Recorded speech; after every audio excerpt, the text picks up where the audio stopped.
All right, so let's kick off this, calling it Good Game Book Club, with Kirsten Jones, the author of Raising Empowered Athletes, a youth sports parenting guide for raising happy, brave, and resilient children.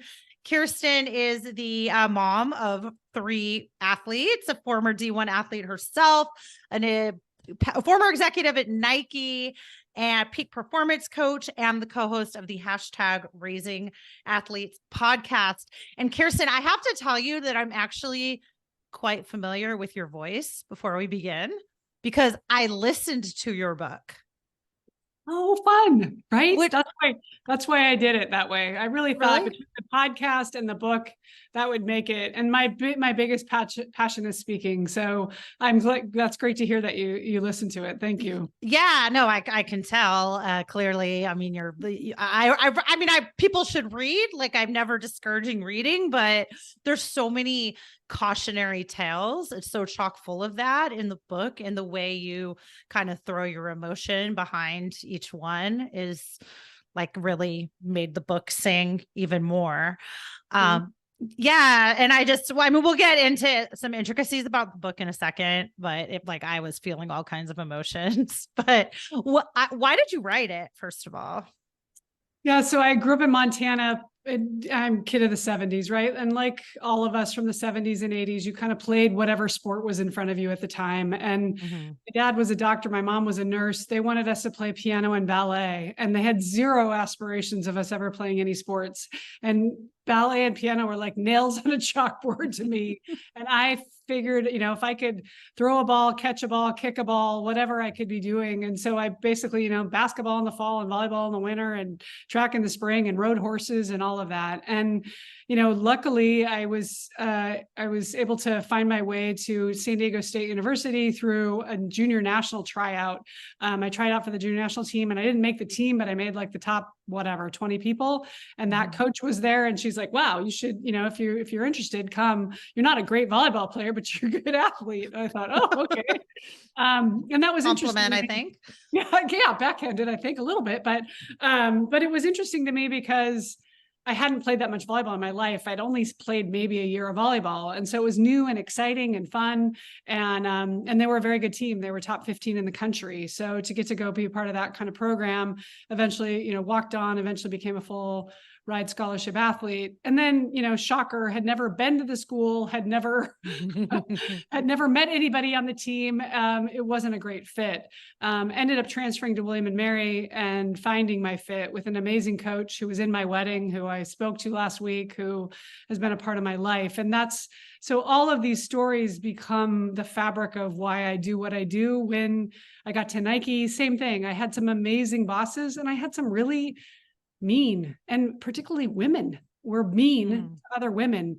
And it shocked me. I didn't get it. And being a team sports girl my whole life, it was always kind of surprising that we weren't all supporting each other. And at a company as great as Nike, there were people that were trying to step on each other. And so when I left Nike after 15 years, I was as a young mom. I had 3 kids that were 8, 5, and 3. And my joke is, when you get pregnant, somebody hands you what to expect when you're expecting. And you're like, I'm going to be the best mother ever, because you read it week by week and you see that the baby is a lima bean and you're supposed to be eating this and doing that. And you're like, I'm crushing it. And then, at 4 or 5, you get to kick and chase, and there's some yahoo standing next to you on the sidelines going, you're not doing this rec thing, are you? Like, we have a private coach. I don't know about you, but we're going to Sweden this summer, and you're behind. And so here I was, an athlete all my life. I had played D1 athletics. I had worked for the, arguably the best sports company in the world. And yet I felt the FOMO. And so the book is for parents to say, this $20 billion business is nuts. And if you're raising your hand going, is this normal? The answer is no. It's not normal. And I think we really, we only have 18 summers with our kids. So when we look back on this whole parenting thing, and I'm close to the end of my parenting journey in theory, I don't think you're going to remember the things that you think you're going to remember, whether yes, it's fun to win. And yes, I was a part of state championship teams, and that is amazing. but there's so much more that sports is about for our kids than just being on the ones team, just being on the travel team, just thinking that at age 8, they're going pro. It's not really about that. Yeah. Yeah. One of the things, of many things I found so fascinating was at the beginning, you kind of talk about, or you talk in great detail about how we got here, how we went from, you hear all of the, like, back in my day, we just kicked a ball in the neighborhood after school and like came home when the bell rang and it was dinner time or whatever. But do you mind, without too many spoilers, just kind of replaying for those watching or reading, how we did get here? In the 40s and 50s, about 24% of women worked outside the home. Mm-hmm. By the 70s and 80s, that number had doubled. Hashtag right now, it's almost 80% of women are working outside the home, right? So we're now to this point where in the 70s and 80s, we now have a little bit more money because now mom and dad are working outside of the home. In 1979, Adam Walsh gets abducted and mortally decapitated. It makes the national news. 38 million people tune in to see the world is not a safe place. You can't just let your kid walk out into the street and play. We've got to be very careful about how we allow our kids to go out and play. On top of that, a report comes out that these American children, they're falling behind academically. So where we were the world leaders on everything, we're now falling off that lead as well. And at the same time, a company you know very well comes online. At ESPN all of a sudden comes online, and now you can see Nadia Comaneci or Tiger Woods or Serena Williams and these young prodigies who have spent 10,000 hours on a sport. You can now look at them and say, wow, what if I had spent that many hours with my child on a sport? I don't think there's a certain moment where the switch flipped, but I do think it was this kind of like frog in the pot over time that parents are like, oh, we've got more resources. Oh, dad's got more time after school. Okay, I'm going to be the coach now. I'm going to volunteer. Give me time to be with Jimmy. Oh, if we got Johnny and Jason as well on this team, just think of how good we can be. And then it's, it becomes this, what starts off as playful, let's just make the best team we can, has grown and changed and morphed. And what if we had a private coach? And what if we had a, more competitive team? And, now there are kids that are, playing travel ball with a team from, 5 states over. Like, It's not even about being competitive. It's only about the exposure to the top level. And we've lost the plot on why we want our kids to play. When less than 5%, 5 or 6% post-COVID now, between the NIL and the transfer portal, will get even a chance to play a D1, D2, D3, NAIA, any level. This is not about the college scholarship. This is about exposing them and letting them fail and allowing them to have the opportunity to be a child. And we're taking that away from them because we're putting all of these parental and adult constraints on everything. And I have clients now who are like, I have a 10-year-old client and her mom took her to the skate park. She's a really good surfer. And the mom goes, okay, we'll try it. She goes, well, I don't know how to do this. She goes, I know, but you can surf. She's like, yeah, but I've never had lessons, and that's what we're developing is this. They don't have curiosity. They don't just go out in the street and make up the rules and figure out how to, negotiate who's going to win or lose or whatever. Everything is structured for them. Yeah. So, in this world, you mentioned ESPN, my former employer. I'm sorry, sports people. But like now, YouTube, TikTok, everything. And now it's every like, oh, look at this 5-year-old who just hit a grand slam, or the spike from this, 8-year-old or whatever. Like how do we shield our kids? Because now they're not seeing like what Tiger Woods became. They're seeing like Tiger Woods at age 2 hitting the golf ball on Letterman or whatever it was in real time. I like to say, and I know it's hard, and depending on the market, I live in Los Angeles where it's ridiculously competitive right at 5, but the longer you can keep them playing as many sports as possible, what we know are the best athletes are multi-sport athletes. They get less injured. They have less burnout. They're more curious. They move better because their brain has worked differently. These kids that have become, I have a story in the book about a kid who, the dad was like trying to figure out what his kid liked and took him to the driving range. And he ended up swinging the club really well. And the pro came over and said, gosh, you got a really nice swing. You should take some lessons. And the dad's like, hey, I was happy about it. He was happy about it. The next thing you know, we're on the Junior California tour. The next thing you know, we're dragging the other 4 kids with us all over California, all over the United States for the next 15 years. At age 15, we win the lottery. Stanford comes calling. He gets a full ride scholarship to Stanford. We are the best parents ever. Yet at 18, when he's ready to pack his bags and go to college, he says, Mom and Dad, we need to talk. I'm not going to Stanford, and I'm never playing golf again. There is not a single parent out there, I believe, that's like, oh, I'm going to screw up my kid. Let me see how I can screw up my. Of course not. We're all doing the best we have from where we are with what we've got. But what I'm saying is, we need to check in early. And just because at 5 or 8 or 10 or 15, they said, wow, this is the best thing ever, the ball stops bouncing for us all. We have to pivot at some point. So parents, checking in early, giving them options. When they're young, it's friends, fun, and fundamentals. Those are the 3 F's you should be focused on. And parents, avoid the 4th F, which is FOMO.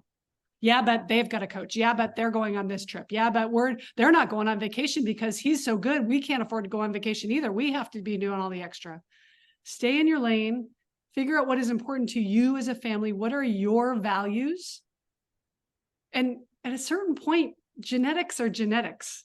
And if they're meant to be and play at that top level, I've heard many, many D1, particularly basketball coaches say that. If they're in a cornfield in the middle of Kansas and they're talented, we'll find them. So it's not about spending every minute in every tournament that you can enroll your kid in order to get ahead. Yeah. And that's such a good point, because there's so many temptations out there.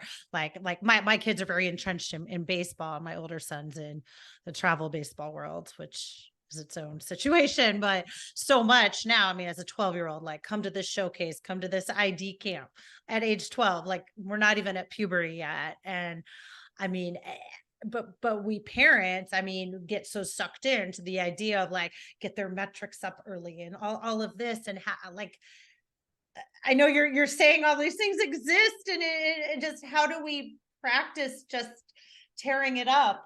And yeah, the kids, there was a kid I'm blanking on his name at the minute, Mikey, somebody was on the cover of SI a couple years ago, and he was 13, and he's supposed to be the biggest, whatever baseball, thrower ever to come out of the game. He hasn't hit puberty. We don't know what's going to happen. We don't know if he's going to grow 5 inches or he's never going to grow. So us deciding at 12 and 13 that this is their destiny is, and the Stanford story, the kid basically had been a pro athlete for 13 years already. He didn't have any time off. He didn't take any breaks. And when you look at, I often speak with, there's a doctor that I do talks with, and I'll talk about the mindset side of it, and she'll talk about the medical side of it. And she says, the American Board of Pediatrics recommends, this is literally on their website, it recommends that you take 3 months off in between every sport. Right. And of course that's laughable, because again, my kids, same as yours, where, we're flying home from the season of the one volleyball season, and we're texting with the coach for the new team and be at the gym on Monday. Like, you're lucky if you get 48 hours, forget 3 months. Right. So we've got it so that we're sucking all the wiggle room out of it, which is also making it very miserable for them. Yeah. Yeah. And to your point, you kind of just alluded to it, but the whole like peaking early thing too, again, puberty, you don't know which way it's going to go, but I think you gave one of your anecdotes was it the point guard or was behind your son? Is that? So freshman year of high school, and I happened to sit next to the dad at the freshman basketball game. I had an older son playing varsity, and my middle son is on the freshman team. And this dad is like agitated. And I said, oh, what's going on? Well, he's not starting. And I said, oh, what's going on with that? He goes, well, he was the best kid in 8th grade. Like, we beat this team by 35 points. He scored all the points. He's number one. He goes, in fact, we have a private coach right now. He says he can go to the NBA. He goes, I've already talked to the varsity coach to let him know that my freshman son is better than the varsity guards. And I was like, note to self, he's talking about my son, my older son even, right? And he doesn't know it. No, and he doesn't know it. But more importantly, the dad was 5'5", the mom is 5'2", and you yelling at your son, be the hero every single time the kid gets the ball. And I said, oh, has your son talked to the coach? Well, yeah. I said, and what did the coach say? Well, the coach says he needs to learn the plays and he needs to pass the ball. That's interesting. That sounds like good feedback, right? And unfortunately, this poor dad was so in his head about the only answer for him. He was living the quote unquote glory days of 8th grade. And when his son was the star and his son did score the 35 points, if he was going to survive, even at the high school level, even to the varsity level, his game was going to need to change. And it wasn't that he wasn't a bad athlete. He wasn't. He was a good athlete. But his skill sets, when you're 5'8", 5'6", whatever he was, like that, you're going to get it thrown back in your face. And the sad anecdote to the story was the dad stopped coming to the games. By the end of the season, they didn't come to the banquet. And by the next year, they had transferred to another school. And I know somebody at the other school and said, hey, did that kid finish playing? And he said, no, he quit by his junior year.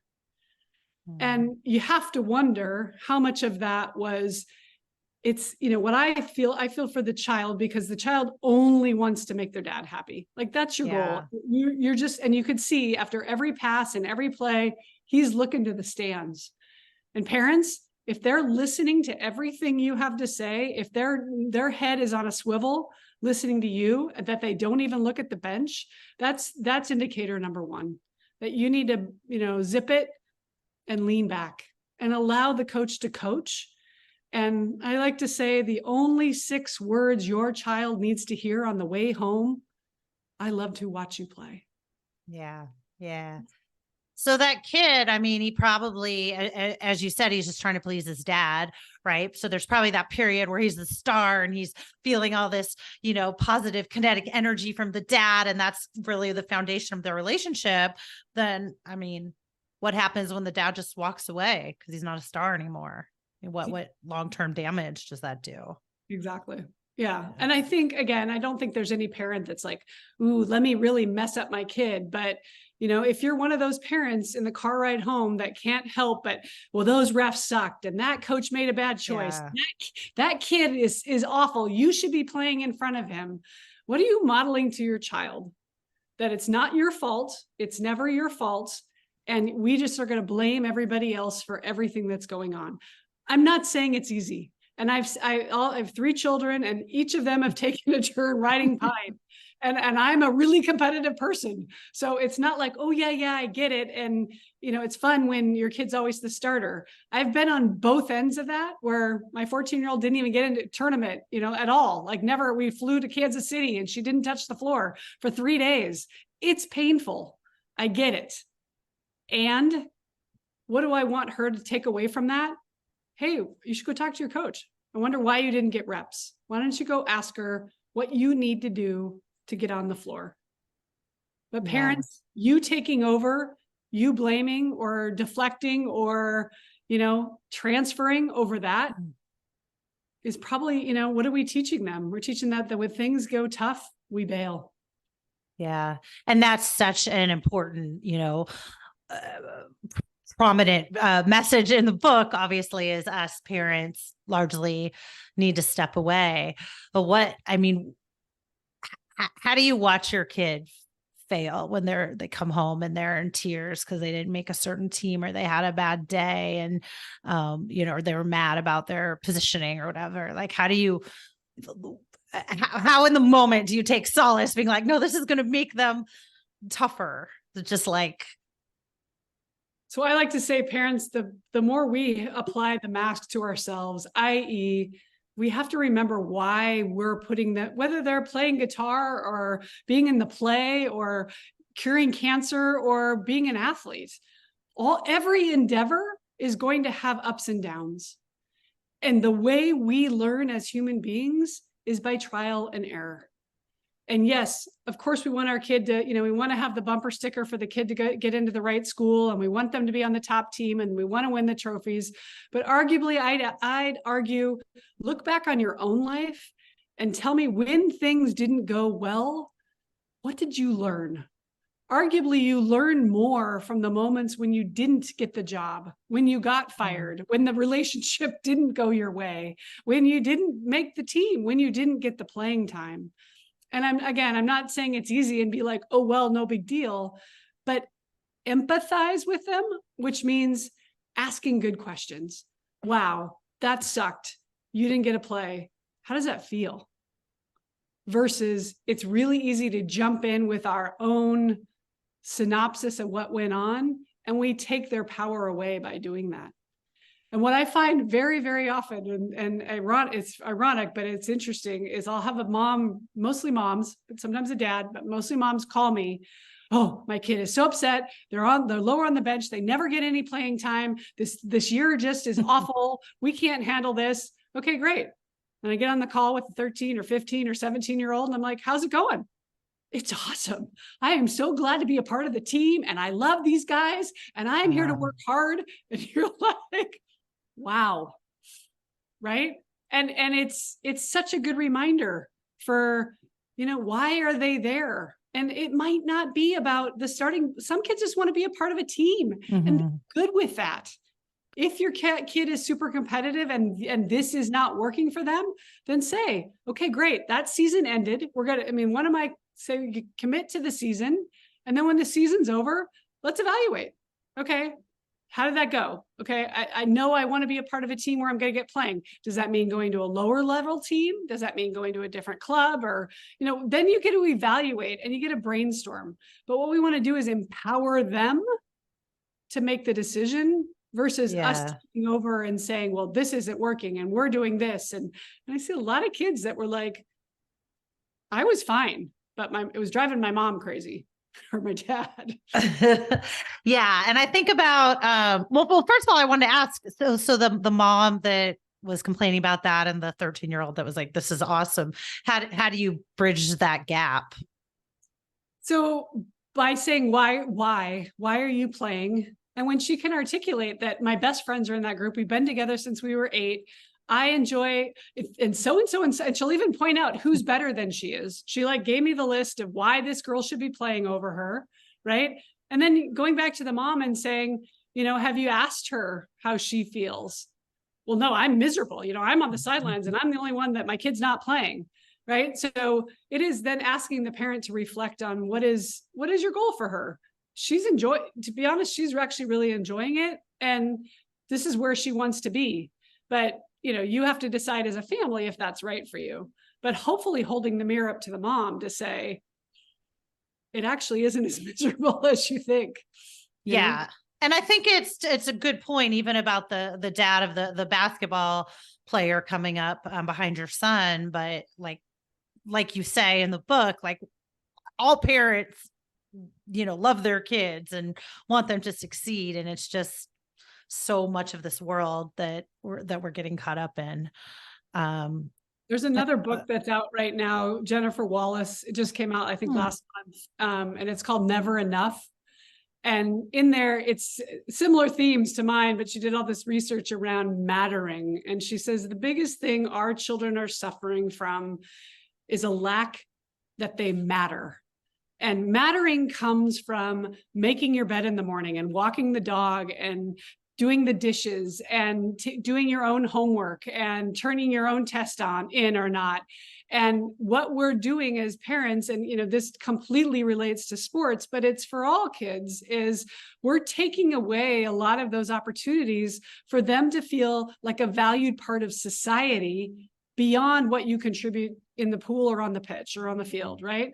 If we're only saying, and we went through COVID. My middle one was a senior in high school. He sat in his pajamas for 18 months. They did not go to school. And we sat here at this kitchen table with him in tears. And he said, I suck at basketball. And if I don't get recruited, who am I? He had the Yeah. And it just guts you as a parent because you're like, who am I? I'm such an awful parent. If the only thing you think that matters to us is that you play basketball, we were like, we could care less if you ever play basketball again. We want you to be healthy. I want you to be physically active because we know it'll be, less cortisol and more endorphins, and you'll be a happier, healthier, you'll have less depression and less anxiety. But whether you play college basketball is not a priority.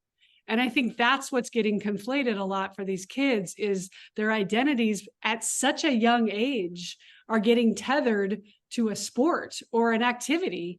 I have one that's an equestrian rider, right? And she's like, and I have a lot of clients now where they're like, they're having anxiety attacks and panic attacks. I have 2 clients that throw up on the side of the field before they take the, like, wow, what is happening to us?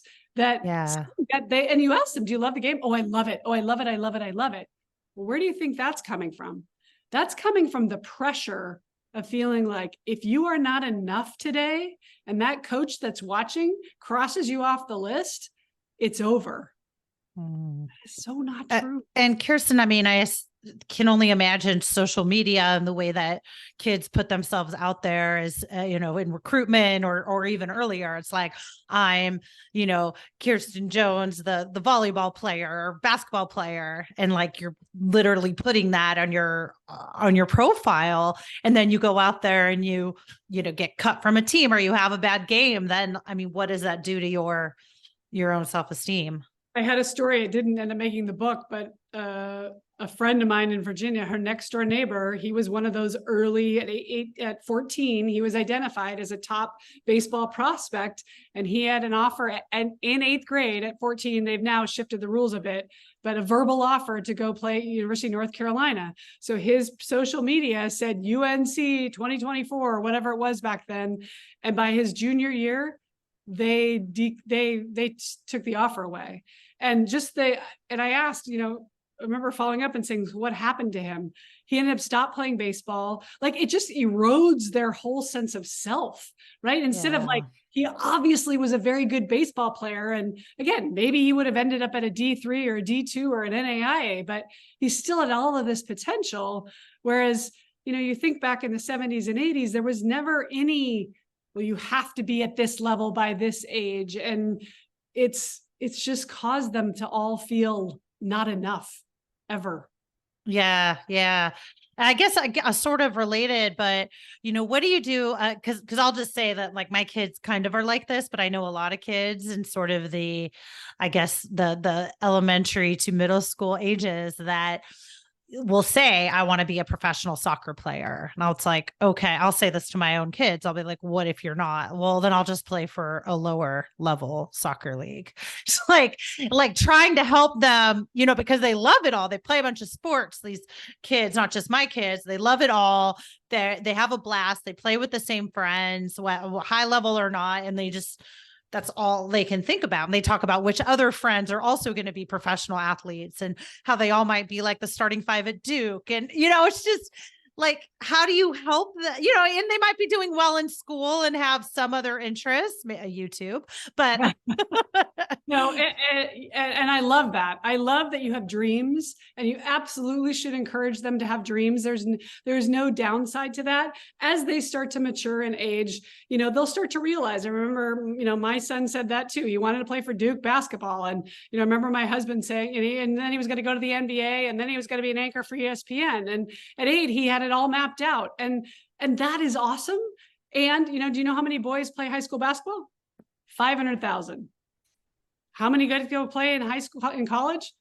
1%, right? Like the numbers don't even matter because it's not really relevant to them. What I love though is, and one of my chapters in the book is about the toolbox, which, I was that kid. I was a kid from Montana who wanted to play on an Olympic team. I barely played volleyball in my life.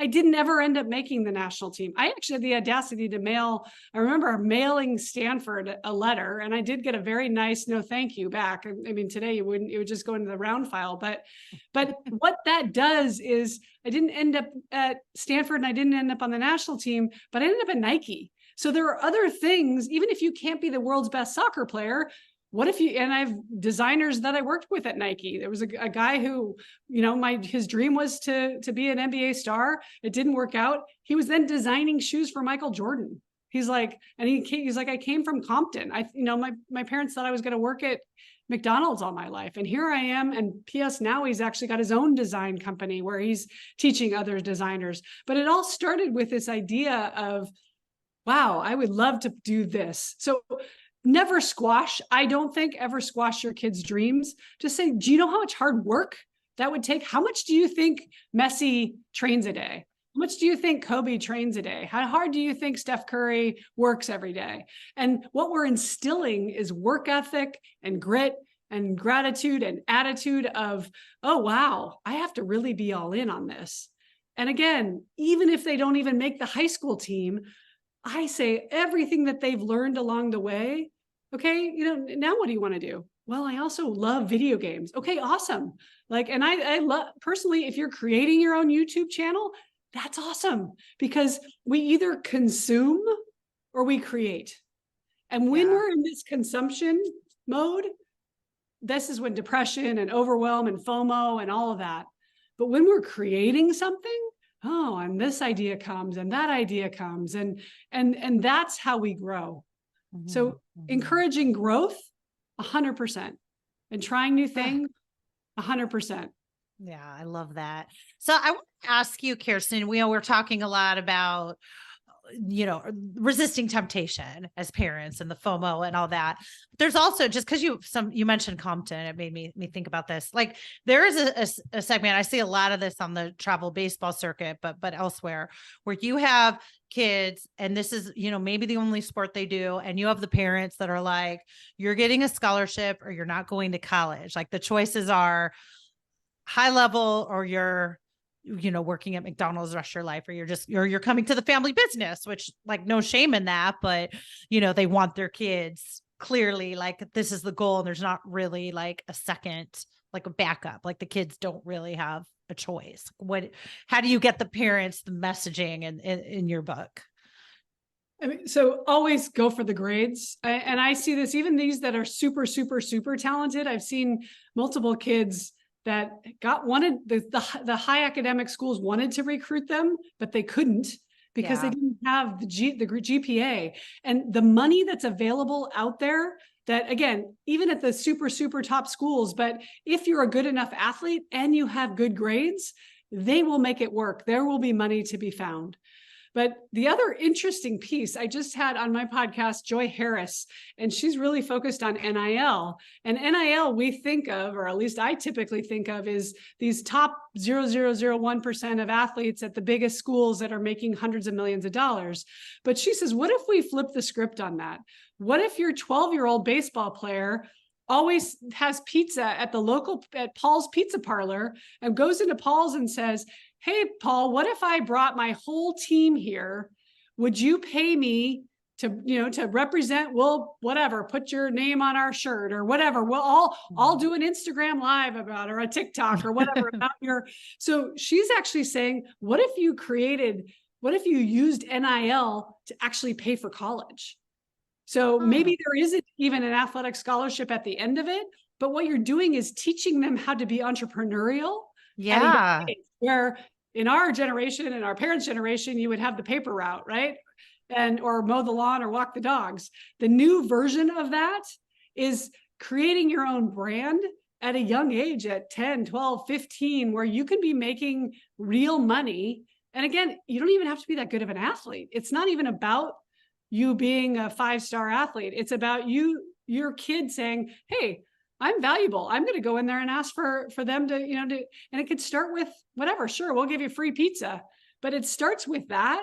And then it starts to grow over time. And that's the skill set that is going to put them ahead for life. Right. Oh man, I have so many ideas brewing now. Put the kids to work, right? Yes. I mean, as she says, they're on their phone anyway. Yeah. So why not just say, okay, let's make use of the phone. Fine. You're going to be on your phone. You're going to be promoting, the pizza place, and you're going to get the yogurt deal, and you're going to, ask your team and then work together. Maybe you get one teammate, and we're going to do fun videos together to promote the team. And it won't even be about baseball or whatever sport. It'll be about them being creative, which again is what we want, because that's where the serotonin and the dopamine and all of that, like, the floods our brains, and we get really excited and really happy. But when we sit in this, I'm not good enough, I didn't make this team, I suck, look what they're doing, they're having a great time, I'm not. Ugh. Yeah. Yeah. So you talk about decision making a lot in the book, and giving, empowering these kids, especially the ones that are deciding, maybe have a few offers to entertain or one offer or whatever. And I know you gave one story, I believe, about an athlete that wanted a nursing program, and the school didn't offer it, and the person, like the coach, lost their mind on her. But when do you think kids should actually be making their decisions about sports? What age? Well, I think it's bigger than sports, right? I mean, the other story that I tell in there is about the art project, or the book report, and my son in first grade having a book report, and us, getting together for the class picnic, and the 10 moms around the table before the meeting starts. All the moms are going, "Did you do their book report?" "I did it." "Have you finished it?" And I'm thinking, we were supposed to do a book report for this meeting? They're like, no, he's got a book report, it's due next week. And I went home and asked him, and I said, you have a book report due? He's like, "I don't know." "Well, you read the book?" "I don't know." And sure enough, 3 weeks later, I'm in the class, and all the bookmobile reports are hanging from the ceiling. And there is his, with like globs of glue and the word, in crayon, and misspellings. And this 35-year vet comes over to me, this teacher, first grade teacher, and she says, "Some people don't think I can tell who did the work, but I can." And parents, that's what we start doing at 5 and 7 and 10. And to your question about when should they start making their decisions about sports, we should be exposing them to different opportunities. Some kids love to compete, some kids don't. Some kids want to be on a team sport, some people want to be individual contributors. That's very individualistic. And then there's parents who are like, "Yeah, but I'm a soccer player, he needs to be a soccer player." Well, if he's a kid who would rather be climbing a rock wall or surfing, that probably isn't going to be sustainable, because that's not how he refuels. Yeah. But you'll know really quick. I mean, I coach 9 and 10-year-old girls, and it's within one practice, you can tell the ones that are locked in, "Give me the ball, give me the ball." And the other ones are like over there TikTok dancing, the whole time. And making all that NIL money. Exactly. And that's what I said to the one dad. I'm like, she's a pretty good dancer. You should, maybe think about that. But we all come out with different proclivities for different things and different interests. So, if you're saying, no, we have to do baseball or we have to do soccer, and it's nails on a chalkboard, I mean, kind of like my piano and ballet. I mean, it's still a running joke in our family that when my older sister wouldn't go to the ballet lessons, my twin sister and I would hide in the bathroom for the whole hour. We wouldn't go because we hated it so bad, right? But my older sister loved it. So whenever Melissa was there, we had to go to ballet. So like early on, they know whether this is something that, and if you see them, the bags by the door, they've packed their own stuff. They know what time the game is. If they're, asking for it, you'll know that they're interested in it. Yeah. I still will say, though, I think it's hard because of certain tics that kids have. Like some are natural born, passionate people, some, gain confidence, right, through the experience, or maybe they become a captain or whatever. So I think that's the tricky part is like, they're scared to try something, but then once they try it, they're all in. Then they're scared to try the next sport, but once they try it, they're all in a particular team or whatever. And I think that's like really hard to navigate, to figure out like when to push them and when to let them, I guess what I'm saying is like, what age, I think you gave one example of a kid who like didn't play volleyball in the book and like regretted it years later. So like, what age is it that you're like, okay, well, you didn't want to join that soccer team at age 6, and now you're 14 and you wish that you had more soccer skills? Yeah. Like that. That boy was my son, and he was a Really? very volleyball player. And as a freshman, all he wanted to do was play basketball. And he had played, we were living in New York at the time. And so he played middle school volleyball, and he was actually really good, but he didn't think the cool kids played volleyball. So he didn't want to do that. And to this day, he now says, Mom, my only regret in high school is I didn't play volleyball. But there are certain things that, again, you have to decide as a parent is, which hill do you want to die on? Like, what are the things that are important to you? And I always went back to, as long as they're being active, as long as they're doing things that are going to be helpful and and keeping them in a discovery mode. So he was still playing basketball. Would I have loved that he had, and we tried piano, and actually now both my boys play guitar. And they're like, oh, I wish you had made us play piano longer. And I was like, yeah, I had to sit on the bench with you in order for you to even practice. So, and I get that, because that was the way I was as a kid. So some kids, but I would say the advice you were asking, how do you help them through that? Find examples of, well, so remember when you couldn't spell? No, it was like you were 5 years old. We didn't come out spelling either. It was because you worked on it. Remember we did the flashcards? Like, show them examples and give them examples in their own lives where it's all growth mindset. And when we realize, oh, I can get better at something because I put the effort into it, not because, and yes, some kids come out just more athletic, just taller. And it's hard to watch them have all the ease. And you go, well, obviously this wasn't meant to be.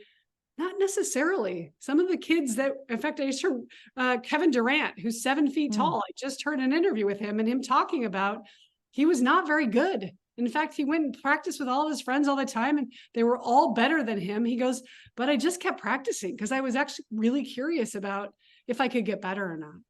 And, the rest is history, NBA, world champion, blah, blah, blah. Right. But that's I've heard of that guy.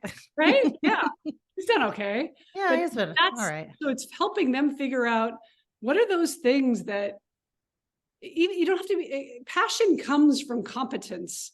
So it's not like everybody just wakes up one day and is like, oh, I'm super passionate about guitar or super passionate about a sport. That comes from having tried and not worked and failed and gotten curious and had to try again. And I mean, like anything in life, it's going to take reps. Yeah. Yeah. Well, everything, this book is just fantastic. And, I thank you so much for, I'm going to go listen again, I think. And I feel, I think a big part of it is obviously empowering parents to empower the kids. Like, it's not like we can just hand them a book and they're just going to be empowered, but there's so much, including, and I really appreciate all this like sideline stuff about not just cheering for your kid, making sure you're cheering for, and not just cheering for like the big goal scorer or whatever, and applauding assists and things like that. I guess in wrapping up, I mean, what would be, there's so many takeaways. Everybody, can I recommend for people to listen versus absolutely, yeah, like listen and then read it, or any kind of support would be amazing. So yeah, I feel like it would be really good to also listen to with your kids. I mean, yeah, like really powerful stuff. Yeah, I do have a woman at a book signing. She's like, I've already listened to it twice in the car because I'm always in my car with my 4 kids, and they're like picking up things too. And again, I think and that's what's kind of always, we live in Los Angeles. I lived in my car with my 3 kids driving from one thing to another. So turn on the podcast that inspires you, turn on the book that inspires you, and they'll pretend like they don't care. But then it was always fun. Like a couple of weeks later, you'd hear this little nugget regurgitated to you and be like, aha.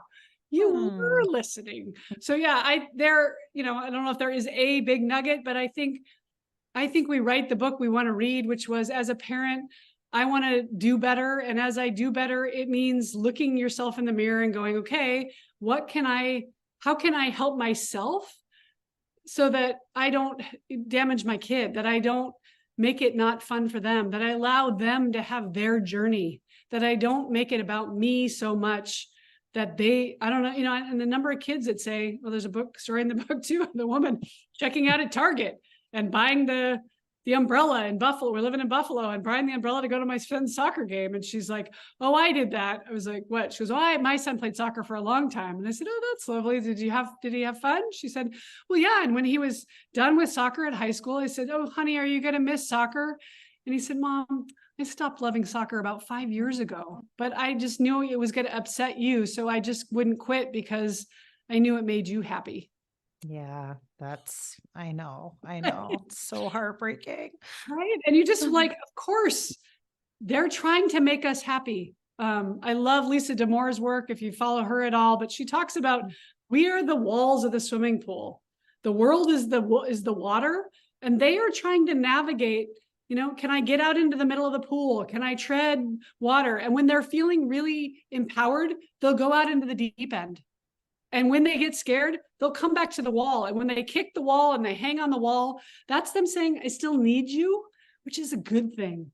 So while they're home with you, if they're, you're feeling that angst that they're trying to figure it out too, as Susie Walton, my podcast, she's so wise, and she talks about, this is the best time for them, those dark nights of the soul, for them to not make the team or not get the playing time or lose the game, lose the state championship, is when they're with you, so that you can model to them, it's a day, it's a game, it's not the rest of your life. And there's an opportunity tomorrow, and let's try again tomorrow. Yeah. Well, that's fantastic stuff, Kirsten. Again, the book is Raising Empowered Athletes, a youth sports parenting guide for raising happy, brave, and resilient children. Thank you.